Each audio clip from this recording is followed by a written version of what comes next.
Assalamualaikum warahmatullahi wabarakatuh. Alhamdulillah wa syukrulillah wassalatu wassalamu ala rasulillah Muhammad ibn Abdullah wa ala alihi wa sahbihi wa mawala amma ba'd. Para jamaah Facebook yang berbahagia, pada tanggal 2 Ramadan ini kajian yang kedua, ngaji pasan kitab Fiqhuz Zakah karya Al-Imam Yusuf Al-Qaradawi. Mari kita mulai dengan bacaan suratul Fatihah. Ila muallifi hadzal kitab wa jami'i masyaikhina wa asatidina wa bil khusus ila ruhi syaihina Ahmad Fayyumi Munji wa syaihina Muhammad Ahmad Sahal Mahfud wa syaihina Ali Fatah Yaqub wa syaihina Abdul Kamal wa syaihina Ahmad Nafi Abdullah. Lahumul Fatihah. Bismillahirrahmanirrahim.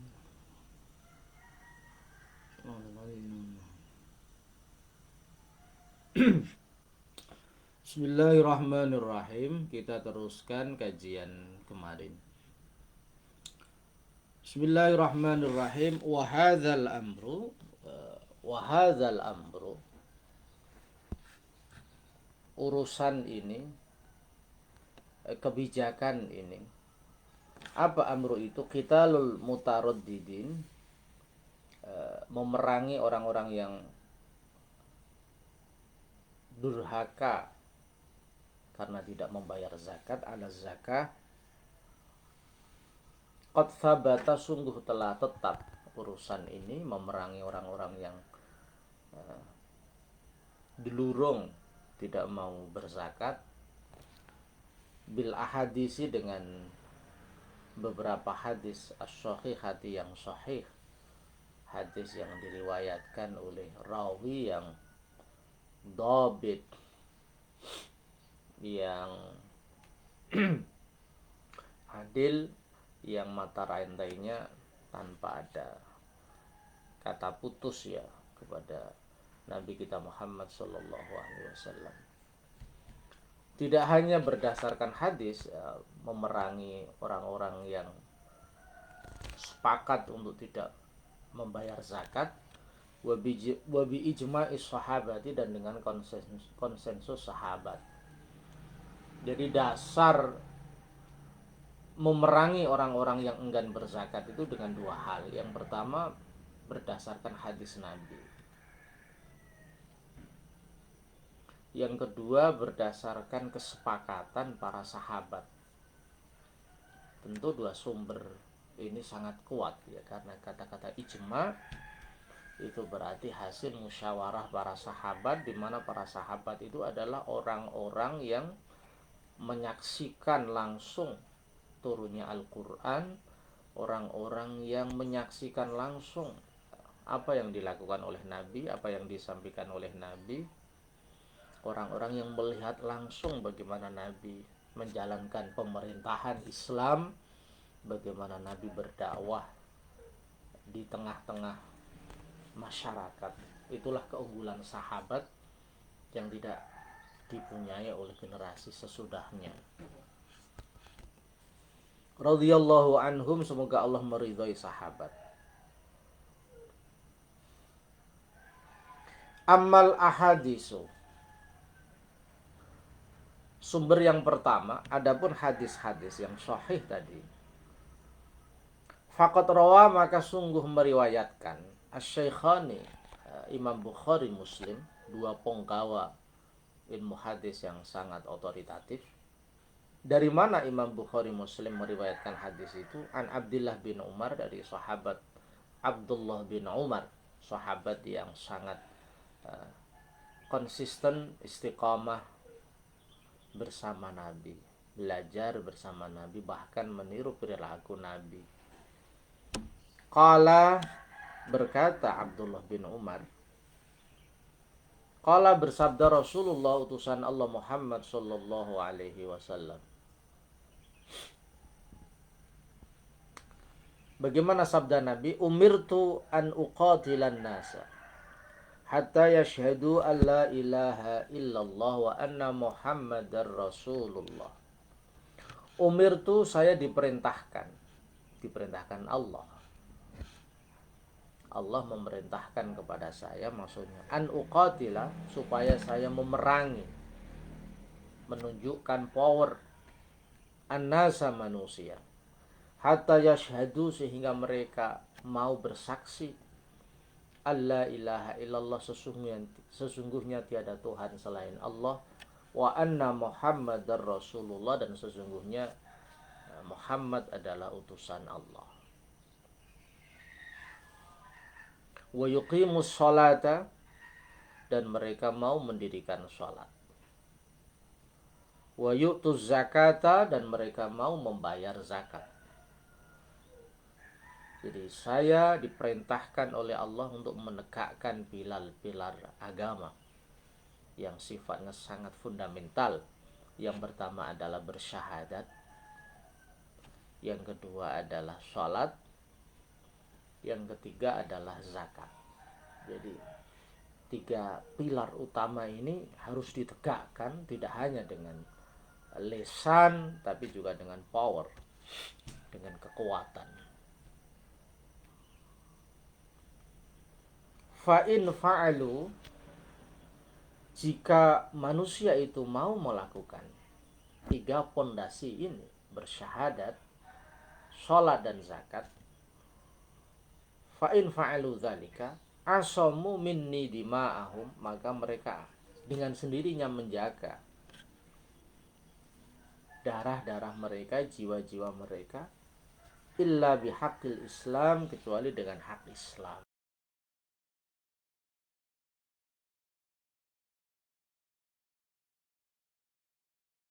Umat Islam tentu dalam konteks sosial politik pada saat itu ada jaminan keamanan dari Islam. Mereka bagian tak terpisahkan dari Islam.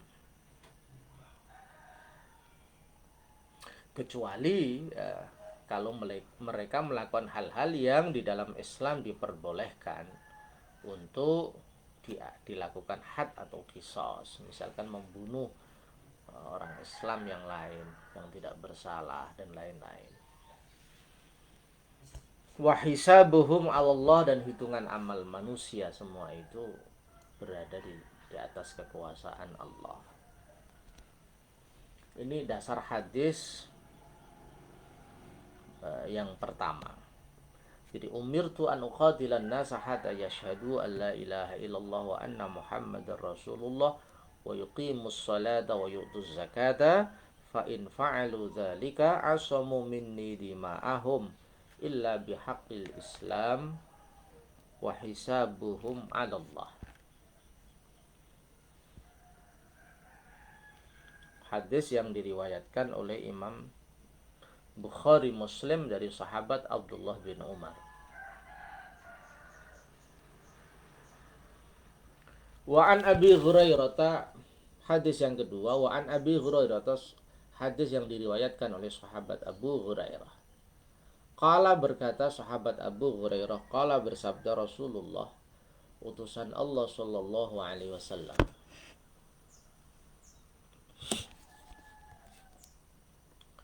umirtu, saya diperintahkan, an uqatila, supaya memerangi an-nasa, manusia, hatta yashhadu, sehingga mereka bersaksi alla ilaha illallah, sesungguhnya tiada Tuhan yang patut disembah kecuali Allah, wa yu'minu bi, dan mereka mau beriman padaku.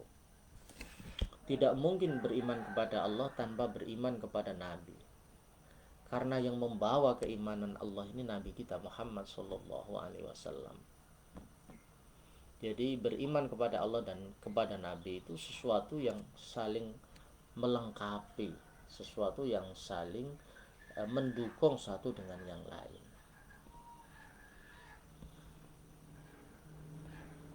Mayyuti'ir rasulah faqad ata Allah. Barang siapa yang patuh kepada Rasul, maka sungguh dia patuh kepada Allah. Kalau menurut Gus Baha itu Allah tentu memerintahkan manusia untuk beriman dan patuh kepada Rasul, karena Rasul itu muncul dari diri manusia itu sendiri, bisa menjadi contoh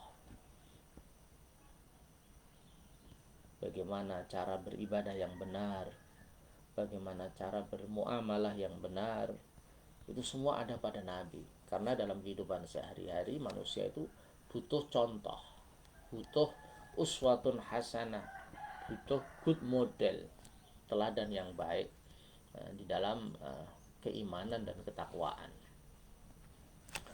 Wa bima ji'tu bihi, mereka juga beriman dengan apa yang saya bawa, ajaran-ajaran Allah yang saya sampaikan, mereka beriman.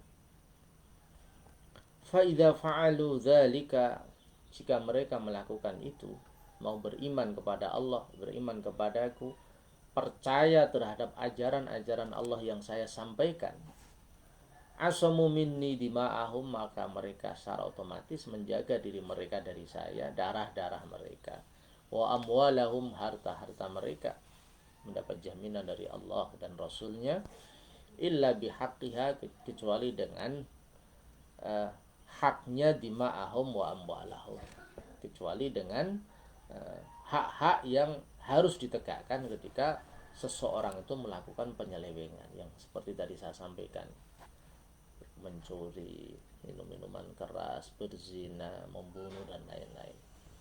Wa hisabuhum Allah, hitungan amal manusia itu semua ada pada Allah Subhanahu wa taala. Rawahul Bukhari fi kitab zakah an Abi Hurairah. Hadis ini diriwayatkan oleh Imam Bukhari dari sahabat Abi Hurairah. Di dalam hadis ini ada kata-kata wa bima ji'tu bihi, beriman kepada aku dan ajaran-ajaran yang aku bawa. Tentu banyak sekali ya ajaran yang dibawa oleh Nabi itu, tentu salah satunya adalah sholat dan zakat. Ini dalam hadis lain juga, la yu'minu ahadukum hatta yakuna hawahu taba'an lima jitu. Orang tidak dianggap sempurna imannya sampai kesenangannya itu mengikuti apa yang saya bawa, ajaran-ajaran yang saya bawa. Jadi kesenangan, kebahagiaan kita umat Islam itu harus berada ketika kita mampu melakukan apa yang dibawa oleh Nabi. Ini sebuah level keimanan yang sangat tinggi. Ketika kita mampu berzakat, itu kita merasakan kepuasan spiritual. Ketika kita mampu berpuasa, ketika kita mampu menjalankan sholat tarawih, tahajud, itu ada kepuasan batin. Karena apa? Karena kita mampu menjalankan apa yang diperintahkan oleh Nabi. Karena kita mampu menundukkan keinginan kita di bawah ajaran Rasulullah Shallallahu Alaihi Wasallam.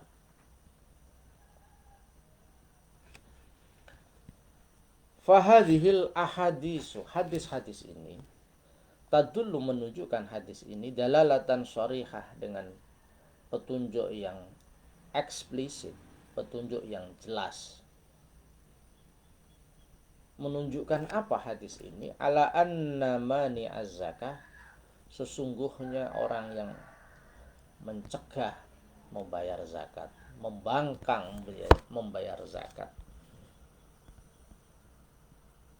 yuqatalu, itu boleh diperangi, hatta yu'tiya, sehingga dia mau membayar zakatnya.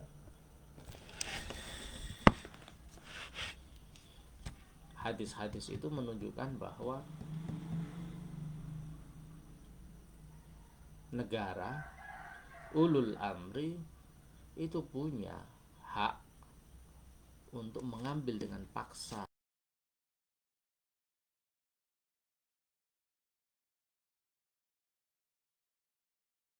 daya. Satu kewajiban bagi orang yang berzakat untuk berzakat. Oleh karena itu inisiasi usul dari Kiai Haji Said Akil Sirot, Ketua Umum PBNU, agar semua ASN muslim yang sudah berzakat itu diharuskan untuk berzakat. Ini adalah terobosan pemikiran yang harus disambut oleh umat Islam, karena akan ada sekitar 104 triliun yang bisa digali oleh negara ini jika ASN, abdi-abdi negara itu mau menyisihkan 2,5% pendapatannya untuk zakat, diserahkan kepada Basnas tentu saja.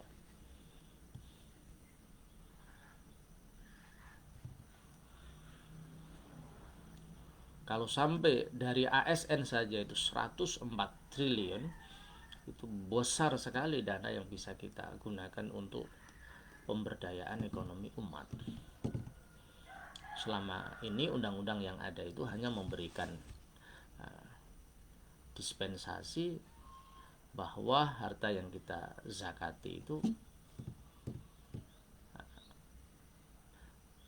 bisa masuk diskon dari pembayaran pajak. Tapi belum ada undang-undang yang mewajibkan orang muslim yang wajib berzakat itu untuk berzakat. Maka usulan-usulan yang transformatif, yang solutif dari tokoh-tokoh ini harus diapresiasi.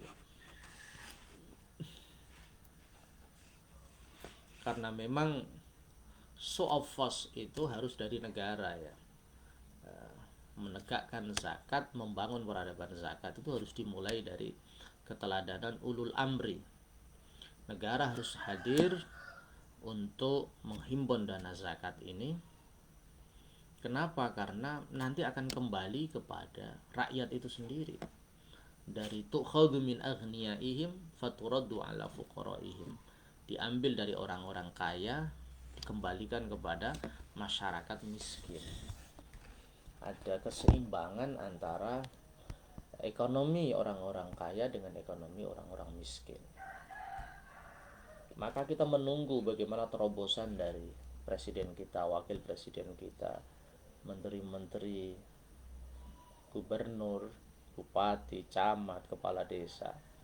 Ya berkolaborasi lah ya dengan Basnas dan tentu lembaga-lembaga zakat swasta, karena semua lembaga ini visinya sama, bagaimana membangun peradaban zakat yang membawa kemaslahatan umat.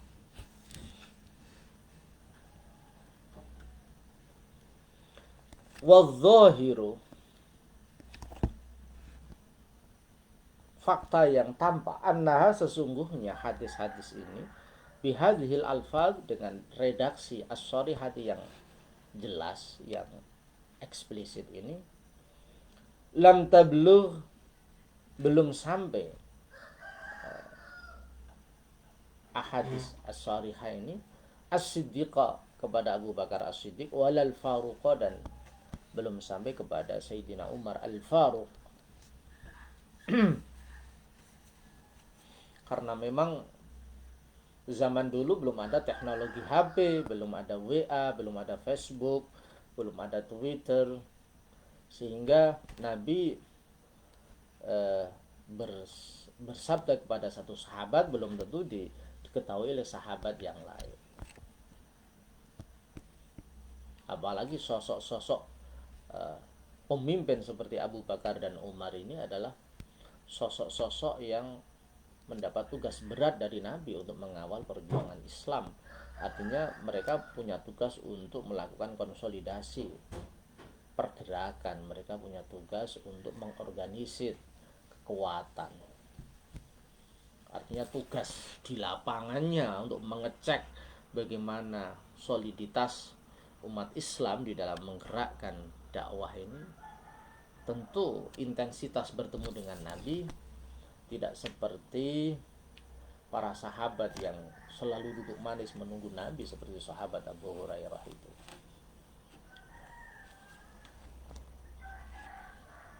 Radhiyallahu anhuma, semoga Allah meridhai sahabat Abu Bakar As-Siddiq dan Umar Al-Faruq. Hina tahawara, ketika mereka berdua bermusyawarah, bercakap-cakap, fi jawazi qitali mani zakah, di dalam status hukum boleh tidak memerangi orang-orang yang enggan membayar zakat.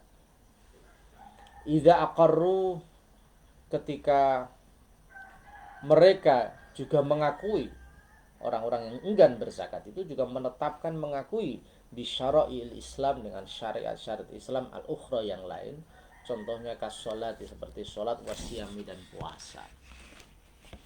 Mungkin gambarannya ya seperti sekarang ini ketika perolehan zakat nasional itu di bawah 10 triliun, sedangkan umat Islam Indonesia adalah umat Islam mayoritas sedunia.